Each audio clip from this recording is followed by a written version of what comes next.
જય શ્રી કૃષ્ણ, રાધે રાધે. વૈષ્ણવ, આજે આપણે ખરબૂજા હવે ખબર છે આપ સૌને કે હવે આ બધી ઠંડારકવાળી જેટલી સામગ્રી છે હવે શ્રી પ્રભુની એ બધી આવે છે. તો અહીંયા ખરબૂજું મેં જો એક નંગ લીધેલું તો એક નંગમાંથી મેં અડધો ખરબૂજો અહીંયા લઈ લીધું છે, બરાબર. તો એને છે ને મિક્સરમાં એની છાલ ઉતારીને મિક્સરમાં આવી રીતે પીસી લેવાનું ને એમાં જલ કે દૂધ કાંઈ પધરાવવાનું નહીં. પછી એક કઢાઈ લીધી, કઢાઈમાં એને પધરાવી દઈએ અને ખરબૂજાનું પલ્પ આપણે રાખવાનું છે, કારણ કે એનો જ માવો અહીંયા સિદ્ધ થશે. આપણે ખરબૂજાની બરફી સિદ્ધ કરવાની છે, ખરબૂજા બદામની બરફી. તો આ છે ને ગેસની આંચને ધીમે રાખીએ અને એને કન્ટિન્યુ ચલાવતા રહીએ, કારણ કે એમાં જે રસનો ભાગ બળી જશે પછી એનો માવો સુંદર નીકળશે. તો અહીંયા જો ઓલમોસ્ટ અહીંયા રસનો ભાગ બળી ગયો છે અને એમાં જો માવો ખૂબ જ સુંદર એનો નીકળે છે. તો ખરબૂજાનું જે છે ને, ખરબૂજાના બી અત્યારે તો ખરબૂજામાંથી કેટલી સામગ્રીઓ સિદ્ધ કરી શકીએ છીએ આપણે. ખરબૂજાના બિલસારું, ખરબૂજાનો પણો, ખરબૂજાની બરફી, ખરબૂજાના પેંડા, ખરબૂજાનો માનભોગ બધું સિદ્ધ કરી શકાય છે. ઘણી બધી સામગ્રીઓમાંથી સિદ્ધ થાય છે. તો અહીંયા જો અડધો નંગ હતો તો એટલે એનો માવો કેટલો નીકળ્યો ખબર છે? 1 કપ માવો નીકળ્યો. તેમાં 1/3 કપ, અડધો કપ નહીં, 1/3 કપ આમાં સાકર પધરાવી દઈએ અને સાથે સુગંધી માટે એલચીનો પાવડર. જો અહીંયા છે ને આપણે દૂધનો ઉપયોગ કે દૂધના પાવડરનો ઉપયોગ એવું બધું નથી કરવાનું, બરાબર.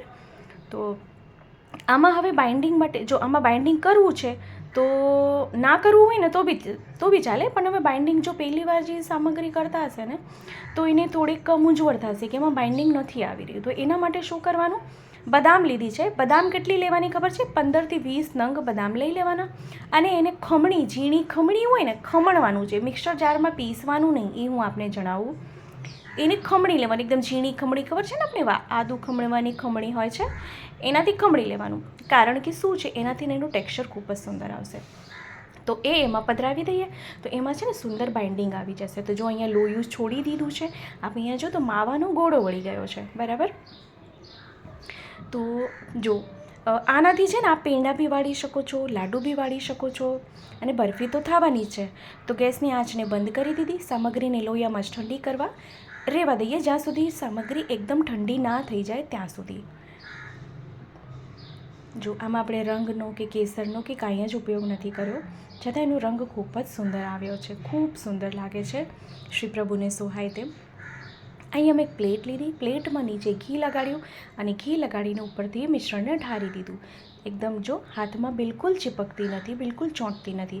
હવે એમાં આપણે ટૂંક કરી લઈએ. જો ઉપરથી છે ને મેં ફરીથી બદામ ખમણીને રાખી છે, એક ખમણેલી બદામ એનાથી આપણે સજાવટ કરી લઈએ અને સાજી લઈએ.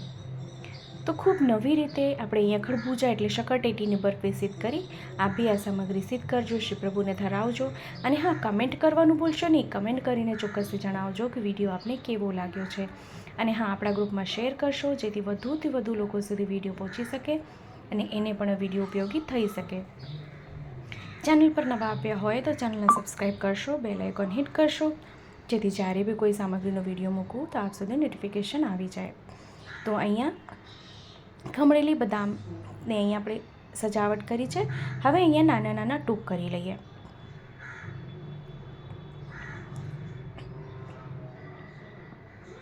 તો મેં આપ સાથે એકદમ થોડો જ માપ શેર કર્યો છે. આપ વધારે પ્રમાણમાં આ સામગ્રી સિદ્ધ કરી શકો છો, પણ જો આપણે જ્યારે બી લીલા મેવા એટલે ફ્રૂટની સામગ્રી સિદ્ધ કરતા હોઈએ ત્યારે બહુ વધારે પ્રમાણમાં સામગ્રી નહીં સિદ્ધ કરવાની, કારણ કે એ સામગ્રી પછી ઝાઝા દિવસ ના રહે.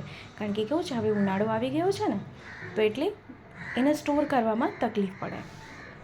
તો બને એટલે ઓછી કરીએ તો વધારે સારું. અને આમ બી આપણે શ્રી પ્રભુને જો સામગ્રી ધરીએ ને તો તાજે તાજી જ કરવાની. તાજે તાજી એટલે હવે રોજ તો એટલો સમય ના હોય, તો એવી રીતે સામગ્રી કરો કે વધીને 3 થી 4 દિવસ, બસ એનાથી વધારે નહીં. તો સામગ્રીને હવે આપણે એને પાત્રમાં સાજી લઈએ. તો અહીંયા ટૂંક જો કેટલી સુંદર અહીંયા ટૂંક થઈ છે, ખૂબ સુંદર રીતે અહીંયા શક્કરટેટીની બરફી સિદ્ધ થઈ ગઈ છે. આપ બી આ સામગ્રી સિદ્ધ કરજો અને કમેન્ટ કરવાનું ભૂલશો નહીં. આપને જો કંઈ ના સમજાણું હોય તો આપ મને ફરીથી કમેન્ટ કરશો, હું ચોક્કસથી આપને રિપ્લાય કરીશ.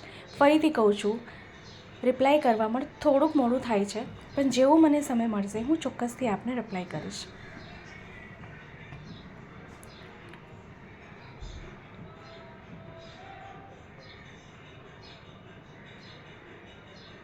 તો આપણે ફરીથી મળશું આવી રીતે જ નવા નવા વિડીયો, નવી નવી સામગ્રીની સાથે.